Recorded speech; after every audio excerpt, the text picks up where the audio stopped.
अस्सलाम वालेकुम dear students, उम्मीद है आप खैरियत से होंगे।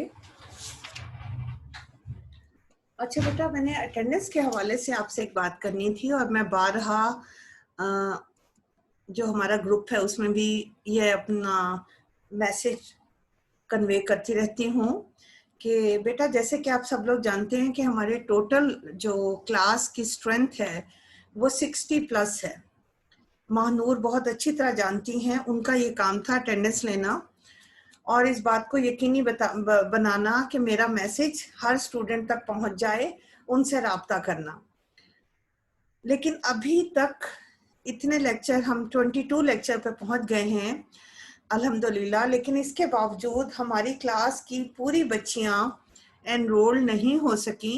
उन्होंने अभी तक खुद को ज्वाइन नहीं किया।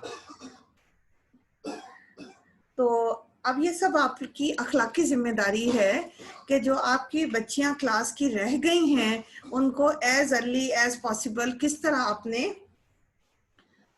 मेरा मैसेज कन्वे करना है कि वो अपना मोबाइल नंबर दे के इस ग्रुप में मुझसे राब्ता करें और अपने आप को इस ग्रुप में ऐड करवा लें। दूसरी अहम बात जो मैं आपसे करना चाहती हूँ बेटा वो ये है कि अगर आप एक नंबर मुझे भेजती हैं और आप ग्रुप में ऐड हो जाती हैं तो फिर दोबारा आपका एक नंबर आ जाता है कि उसको ऐड करें। इस तरह थोड़ी सी डिस्टर्बेंस क्रिएट हो जाती है और हमारे अब तो सोच समझ के एक पर्सनल नंबर आप मुझे भेजें ताकि मैं उसको ऐड कर सकूं। उम्मीद है आपको मेरी ये बात समझ आ गई होगी। अब मैं हदीस नंबर 3 पे जा रही हूँ बेटा। ये वो हदीस है जिसकी तशरीह हम पहले कर चुके हैं। पहले क्यों कर चुके हैं? जो मैंने आपको हदीसे जिब्राइल समझाई थी कल, और हदीसे जिब्राइल क्या था कि हजरत जिब्राइल अलैहिस्सलाम इंसानी शक्ल में आते हैं, हुजूर सल्लल्लाहु अलैहि वसल्लम और सहाबा कराम की मजलिस में बैठते हैं और कई सवालात पूछते हैं और फिर उनकी खुद ही तस्दीक करते हैं। तो उसमें जो उनका दूसरा सवाल था वो क्या था, अगर आपको याद होगा तो वो, बल्कि पहला सवाल जो उनका था वो ये था, अखबिरनी अनिल इस्लाम, कि मुझे इस्लाम के बारे में बताइए। तो जो इसकी तशरीह है हदीस नंबर 3 की वो वही है जो हदीस नंबर 2 के पहले हिस्से में आपको बता दी गई है। अब मैं दोबारा आपको तफसील से पढ़ाना चाहूंगी। बिस्मिल्लाहिर्रहमानिर्रहीम। अन अबी अब्दुर्रहमान अब्दुल्ला बिन उमर बिन खिताब रदियल्लाहु अन्हुमा क़ौला समीतु रसूलुल्लाहि सल्लल्लाहु अलैहि वसल्लम। अन अबी अब्दुल्ला बिन उमर बिन खिताब रज़ियल्लाहु अन्हुमा, हजरत अबू अब्दुर्रहमान अब्दुल्ला बिन उमर बिन खिताब से रवायत है। कौला, उसने कहा, समीतु, मैंने सुना, रसूलुल्लाह सल्लल्लाहु अलैहि वसल्लम को यकूलू, फरमाते हुए। यानी हजरत अबू अब्दुर्रहमान अब्दुल्ला बिन उमर बिन खिताब से रवायत है कि उन्होंने कहा कि मैंने सुना हजरत मोहम्मद को फरमाते हुए, बुनियल इस्लाम अला खमसिन, इस्लाम की बुनियाद रखी गई है 5 चीजों पर। शहादतिन ला इलाहा इल्लल्लाह, इस बात की गवाही पर कि अल्लाह के सिवा कोई माबूद नहीं, व अन्ना मुहम्मदन अब्दुहु व रसूलुहु, और बेशक हजरत मोहम्मद सल्लल्लाहु अलैहि वसल्लम अल्लाह के बंदे और रसूल हैं। इकाम सलाती, नमाज कायम करना, ईता इस ज़काती, ज़कात देना, व हज्जिल बैती, खाना काबा का हज करना, व सौमिल रमज़ान, और रमज़ान के रोज़े रखना। ये जो अरकान इस्लाम है, हदीस जिब्राइल में पहला सवाल जो हजरत जिब्राइल अलैहिस्सलाम ने किया, उन्होंने कहा, या मोहम्मदू, ए हजरत मोहम्मद सल्लल्लाहु अलैहि वसल्लम, अखबिरनी अनिल इस्लाम, मुझे खबर दें, मुझे बताइए इस्लाम के बारे में। तो हुजूर सल्लल्लाहु अलैहि वसल्लम ने उसका जवाब दिया कि इस्लाम ये है कि तू इस बात की गवाही दे कि अल्लाह के सिवा कोई माबूद नहीं, और ये कि हजरत मोहम्मद अल्लाह के रसूल हैं, और तू नमाज कायम करे, तू ज़कात दे, तू रमजान के रोजे रखे और तू खाना काबा का हज करे, अगर तू इस्तात रखता है उसकी तरफ जाने वाले रास्ते की। इस पर हजरत जिब्राइल अलैहिस्सलाम ने फरमाया कि आपने सच कहा। अब ये जो सबसे पहला सवाल हजरत जिब्राइल अलैहिस्सलाम आपसे पूछते हैं, आप सल्लल्लाहु अलैहि वसल्लम से, और आप इसका जवाब देते हैं, तो ये दूसरी हदीस का पहला हिस्सा है, लेकिन ये इतना इम्पोर्टेंट है कि इसको दोबारा से हदीस नंबर 3 में बयान किया गया है। और उसमें कहा जाता है, हुजूर जो एक और हदीस में बता रहे हैं कि इस्लाम की बुनियाद 5 चीजों पर है। इस बात की शहादत कि अल्लाह के सिवाय कोई माबूद नहीं, हजरत मोहम्मद अल्लाह के बंदे और रसूल हैं। फिर नमाज, रोजा, ज़कात, हज। अब सबसे पहले जो 5 अरकान है, पहला कलमा शहादत, अशहदु अल्ला इलाहा इल्लल्लाहु वहदहु ला शरीक लहु व अशहदु अन्ना मुहम्मदन अब्दुहु व रसूलुहु, यानी मैं गवाही देती हूँ कि अल्लाह के सिवा कोई माबूद नहीं, वो यकता है, इसका कोई शरीक नहीं, और मैं इस बात की भी गवाही देती हूँ कि मोहम्मद रसूल अल्लाह सल्लल्लाहु अलैहि वसल्लम इसके बंदे और आखिरी रसूल हैं। कलमा शहादत के 2 हिस्से हैं, 2 गवाहियां हैं, एक तौहीद की और एक रिसालत की। नमाज अरकान इस्लाम का दूसरा अहम रुकन है। बार बार कुरान में नमाज का हुक्म आया है, इंसानी तरबियत का अहम जरिया है। 5 वक्त की नमाज हर मुसलमान आकिल बालिग मर्द और औरत पर फर्ज है। हुजूर ने फरमाया, दीन की असल बुनियाद खुदा और इसके रसूल के सामने सरे तस्लीम कम कर देना है। इस इमारत का सतून नमाज है। इसी तरह नमाज की तरह रोजा एक अजीम इबादत है। कुरान में आता है, ए ईमान वालों, तुम पर रोजे फर्ज किए गए जैसा कि तुमसे पहले लोगों पर फर्ज किए गए थे, ताकि तुम परहेजगार बन जाओ। आपने फरमाया रोजे के बारे में, रोजा ढाल है। ज़कात जो है, इस्लाम के निज़ाम मईशत में ज़कात को रीढ़ की हड्डी की हैसियत हासिल है। ज़कात हमारे माल और दौलत का वो हिस्सा है जो हम निसाब के मुताबिक साल पूरा होने पर खुदा की राह में देते हैं। दीन इस्लाम में ज़कात को बहुत अहमियत हासिल है। अब ज़कात की एक मिसाल रोज़मर्रा ज़िंदगी से मैं आपको देना चाहूँगी कि हम एक तरबूज खरीदते हैं और उसका पूरी कीमत देते हैं, लेकिन जब बड़ा सा अगर 5 केजी का तरबूज है तो उसका 1 केजी का छिलका हम वेस्ट कर देते हैं। इस तरह माल्टा खाते हैं, माल्टे का छिलका हम खुद खरीदते हैं, छिलके समेत जाया कर देते हैं और अंदर का हिस्सा खा लेते हैं। इसी तरह हम ज़कात अदा करने से क्यों घबराते हैं, जो 100 रुपए में से हमें सिर्फ 2.5% देनी है अपने माल का, जिससे हमारा माल पाक साफ हो जाता है। अगर ये सोचें तो हम फिर ज़कात देते हुए जरा भी हेजिटेट नहीं करेंगे। हज क्या है? ज़ियारत का इरादा करना, खाना काबा की ज़ियारत के लिए जाना, मखसूस अय्याम में मखसूस इबादत की अदायगी करना। हदीस में हज के हवाले से आता है, जिस शख्स को कोई बीमारी या कोई ज़रूरत या जालिम हुक्मरान उसे ना रोके और फिर भी वो हज ना करे तो वो बेशक यहूदी मरे या ईसाई, अल्लाह ताला को कोई फिक्र नहीं है। तो ये बेटा आपने जब दूसरी तशरीह करनी है तो इसमें अखबिरनी अनिल इस्लाम वाले पोर्शन को बहुत ज्यादा मेहनत और तवज्जो से याद करना है, चूंकि इसको दोबारा से एक तीसरी हदीस में भी इस मतन को बयान किया गया है कि इस्लाम की बुनियाद 5 चीजों पर है। अब मैं आपके सामने जा रही हूँ हदीस नंबर 4, वेरी इंपॉर्टेंट, इंसान की तख्लीक के मराहिल का जिक्र है। बिस्मिल्लाहिर्रहमानिर्रहीम। अन अबी अब्दुर्रहमान अब्दुल्ला बिन मसूद रजी अल्लाहु अन्हु क़ाला, हजरत अबू अब्दुर्रहमान अब्दुल्ला बिन मसूद अल्लाह इनसे राजी हुआ, वो कहते हैं, हदसना, हमसे बयान किया रसूलुल्लाह सल्लल्लाहु अलैहि वसल्लम,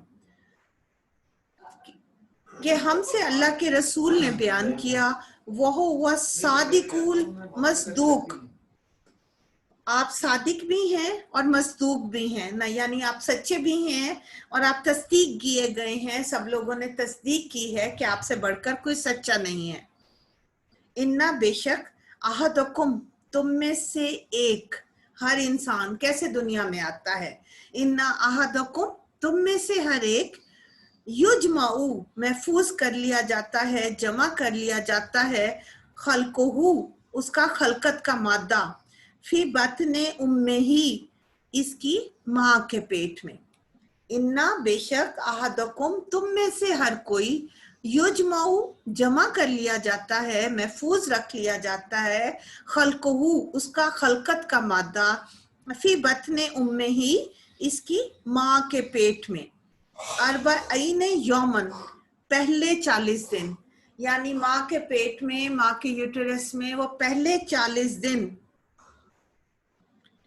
पानी के कतरे की शक्ल में रहता है। नुतफतुन, एक नुतफा, पानी का कतरा, सुम्मा, पहले 40 दिन बेटा, सुम्मा फिर यकूनु अलाकातुन, फिर वो यकूनु हो जाता है, आला का होता है बेटा जमा हुआ गोश्त का लोथड़ा बन जाता है, मिसला जालिका, इसी तरह, यानी अगले 40 दिन पहले पानी की सूरत में हुआ, अगले 40 दिन खून का लोथड़ा बन जाता है।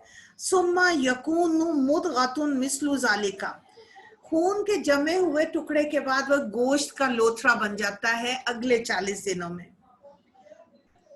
40 दिन पानी के वो कतरे की सूरत में, अगले 40 दिन जमा हुआ खून बन जाता है, और अगले 40 दिन गोश्त का लोथड़ा बन जाता है।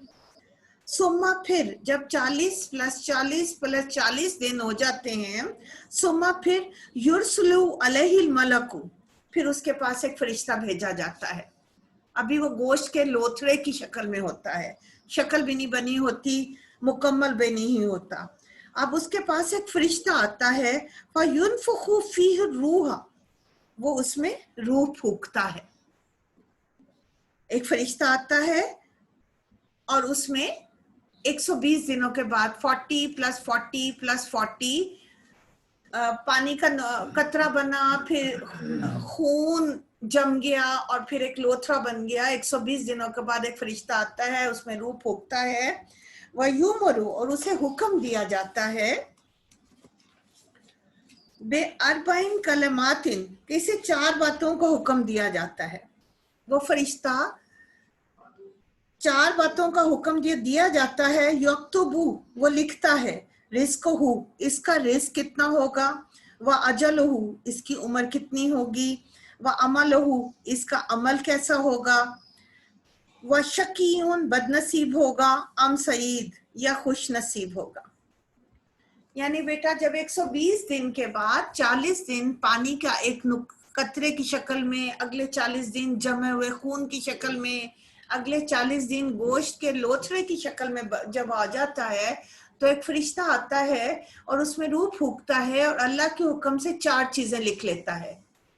सबसे पहली चीज वो लिखता है कि इसका रिस्क कितना होगा, दूसरी चीज लिखता है इसकी उम्र कितनी होगी, तीसरी चीज लिखता है इसका अमल कैसा होगा, और चौथी चीज लिखता है कि वो बदनसीब होगा, बदकिस्मत होगा, या खुशकिस्मत होगा।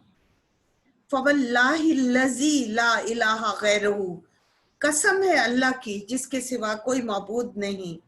इन्ना अहदकुम, बेशक तुम में से हर कोई, ला यामला बे अमलिल अहल जन्नती, कोई अमल करता है जन्नत के लोगों की तरह। हत्ता मा यकूनु बैनहु व बैनहा इल्ला ज़राउन, हत्ता के उसके और जन्नत वालों के दरमियान 1 हाथ का फासला आ जाता है। फयस्बिकु अलैहिल किताबा, फिर इस पर गालिब आ जाता है इसकी तकदीर, इसका नविश्ता तकदीर, यानी वो इतने अच्छे काम करता है जैसे जन्नत वाले करते हैं, और जन्नत में जाने और उसके दरमियान 1 हाथ का फासला रह जाता है। अचानक फयस्बिकु, उसके मुकद्दर उस पे गालिब आ जाता है। फयामुलु बि अमलिल अहलिन नार, वो कोई ऐसा काम कर देता है जो दोजख वाले करते हैं। फयुदखुलुहा, और उसे दोजख में डाल दिया जाता है। व इन्ना अहदकुम, और बेशक तुम में से कोई एक, ले यामलु बि अमलिल अहलिन नार, सारा उम्र दोजख वालों जैसे काम करता रहता है। हत्ता मा यकूनु बैनहु व बैनहा इल्ला ज़राउन, हत्ता कि दोजख और उसके दरमियान एक हाथ का फासला रह जाता है। फयस्बिकु अलैहिल किताब, बस गालिब आ जाता है इस पर तकदीर का लिखा हुआ, बेअमलिल अहलिल जन्नत, और वो एक ऐसा बड़ा काम कर लेता है जन्नत में रहने वालों जैसा। फयुदखुलूहा, तो वो उसमें दाखिल हो जाता है। अच्छा बेटा, इसका ये बहुत इंपॉर्टेंट हदीस इसलिए है कि इंसान की तख्लीक के मराहिल और इसकी तकदीर का जिक्र है कि सबसे पहले जब वो माँ के पेट में होता है तो पहले 40 दिन पानी के कतरे की सूरत में होता है, अगले 40 दिन जमा हुआ खून बन जाता है, 80 दिन में 80 दिन का जमा हुआ खून बन जाता है, और 80 दिन से 120 दिन तक वो एक गोश्त का लोथड़ा बन जाता है। 120 दिन होते हैं तो एक फरिश्ता अल्लाह के हुक्म से उसके पास आता है और उसमें रूह फूंकता है, जिससे उसमें जिंदगी पैदा होती है। अल्ट्रासाउंड में वो मूव करता नजर आता है, और साथ ही जब उसमें रूह डाल दी जाती है तो फरिश्ते को अल्लाह ताला हुक्म देते हैं कि 4 चीजें लिख दो अभी से। वो कौन सी 4 चीजें हैं? फरिश्ता लिखता है इसका रिस्क कैसा होगा, इसको ज्यादा रिस्क मिलेगा कि इसको कम रिस्क मिलेगा। नंबर 2, इसकी उम्र कितनी होगी। नंबर 3, इसका अमल कैसा होगा, अच्छे काम करेगा कि बुरे काम करेगा। नंबर 4, वो बदबख्त होगा या खुशकिस्मत होगा। और वो फिर चला जाता है।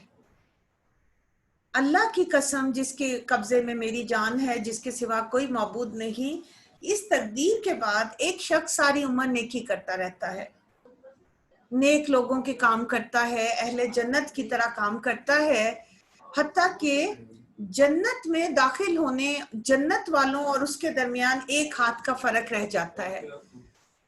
तो फिर क्या होता है बेटा कि उसका लिखा हुआ किस्मत और तकदीर का नविश्ता तकदीर उसके सामने आता है, और वो एक ऐसा बुरा काम कर लेता है जो कि दोजख वाले करते हैं, और वो दोजख में चला जाता है चूंकि वो बदकिस्मत था, उसकी किस्मत में जन्नत नहीं लिखी हुई थी।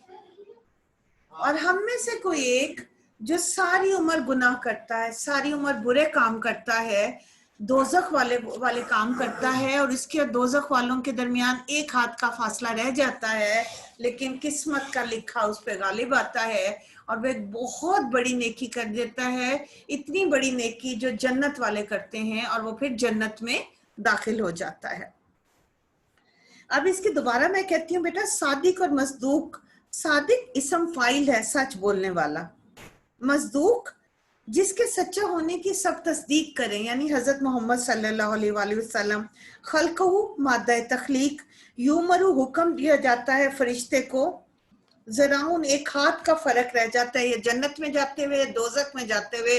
तो इंसान की तकदीर जो लिख दी जाती है 120 दिन के में, अभी वो माँ के पेट में ही होता है, तो वो उसकी तकदीर उसको वही करने पे मजबूर करती है जो वो किस्मत लेके दुनिया में आता है।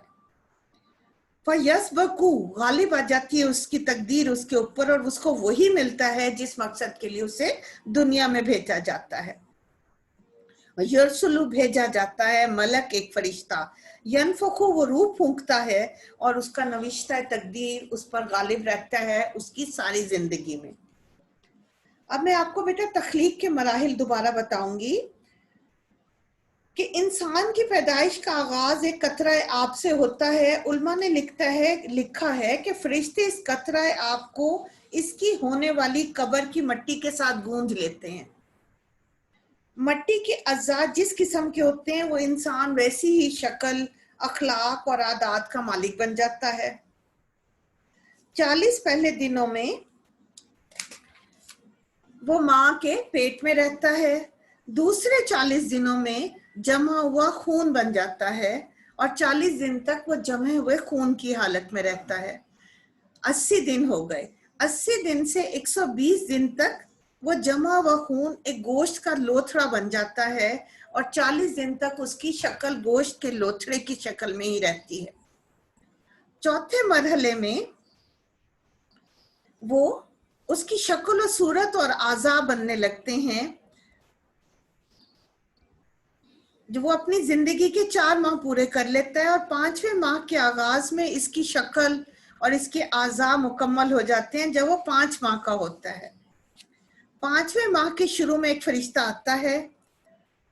ये फरिश्ता यूटेरस की हिफाजत के लिए मुकर्रर होता है, लेकिन इसे कुछ खास अहकाम दे दिए जाते हैं। ये इंसान के जिस्म में रूह फूंकता है और इंसानी तकदीर लिख लेता है। 4 बातें। इसका रिस्क कितना होगा, वो खाना पीना, इस्तेमाल की अशिया जो अपनी पूरी जिंदगी में हासिल करेगा, कितनी मिकदार होगी, कितनी किस्म होगी, वो उतनी ही इस्तेमाल करेगा। उससे ज्यादा चीजें वो इस्तेमाल नहीं कर सकता। जितना रिस्क अल्लाह ने उसके लिए लिखा है वो सिर्फ उतना ही खा सकेगा। दूसरी बात, मौत। यानी अभी वो 5 माह का होता है, 120 दिन का होता है। अल्लाह ताला लिख देते हैं कि इसकी मौत कैसे होगी, कितनी होगी, कितने साल जिंदा रहेगा, कितने महीने, कितने दिन, कितने घंटे वो उस दुनिया में रहेगा, और उससे 1 सेकेंड ज्यादा या कम उसे रहना नसीब नहीं होगा। फिर क्या काम करेगा दुनिया में जाके? जो कातिब तकदीर लिखता है वो हमारे आमाल हैं जो ये अंजाम देगा। अच्छे काम करेगा या बुरे काम करेगा, और जो वो काम करेगा वो अल्लाह ने पहले से ही इसके तकदीर में लिख दिए हैं। वो खुशकिस्मत होगा या बदबख्त होगा। अल्लाह ताला के इल्म में ये बात होती है कि आदमी बुरे काम करके बदबख्त होगा और अच्छे काम करके नेकबख्त हो जाएगा। लेकिन इसकी वजाहत हदीस के आखिरी हिस्से में दी गई है कि आदमी अच्छे अमल करता रहता है लेकिन बदबख्त है तो आखिरी उम्र में कोई इतना बड़ा उससे गुनाह हो जाएगा कि वो दोज़ख में जाएगा। यानी सारी उम्र नेक जन्नतियों वाले काम करता था, लेकिन एक बुरा गुनाह उसे दोज़ख में ले जाएगा। लेकिन जो एक बुरा गुनाहगार शख्स है लेकिन उसकी किस्मत अच्छी है तो आखिर में एक बड़ी नेकी अल्लाह ताला उससे करवा देंगे और वो जन्नत में चला जाएगा। अब इस पे बच्चे बहुत डिबेट करते हैं यूनिवर्सिटी में भी कि मैडम जब सब कुछ तकदीर ने भी लिखा है तो हम क्या करें। इसकी वजाहत ये है कि तौबा का रास्ता हमेशा खुला है। जब हम सुबह को जागते हैं तो हम अपने नफ्स को बेच रहे होते हैं, नफ्स की तिजारत कर रहे होते हैं, या उसे अच्छे काम में लगा रहे होते हैं या उसे झूठ में, गलत बोलने में, कम तोलने में, मिलावट करने में, रिश्वत देने में गवा देते हैं। तिजारत ही है ना, हम अपने नफ्स को बेच रहे हैं, इसके बदले दुनिया का पैसा ले रहे हैं।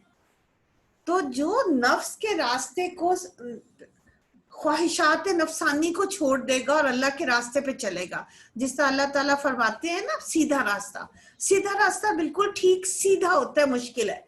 इसके दाएं बाएं बड़े रंगीन खूबसूरत दिल फरेब रास्ते हैं जो शैतान के रास्ते हैं, जो हमें लालच देता रहता है। हमने आसान खूबसूरत रंगीन रास्तों पे नहीं चलना, मुश्किल और तकलीफ दे रास्ते पर चलना है, सब्र के साथ, नमाज के साथ। तो उससे हम अपनी इबादत से, अपने अच्छे अमाल से, तौबा से, इस्तगफार से अपनी तकदीर बदल सकते हैं। अपने अच्छे अमल से हम अपनी तकदीर बदल सकते हैं। अल्लाह ताला हमें अपने दीन को समझने और इस पर अमल करने की तौफीक दे। अल्लाह हाफिज स्टूडेंट्स।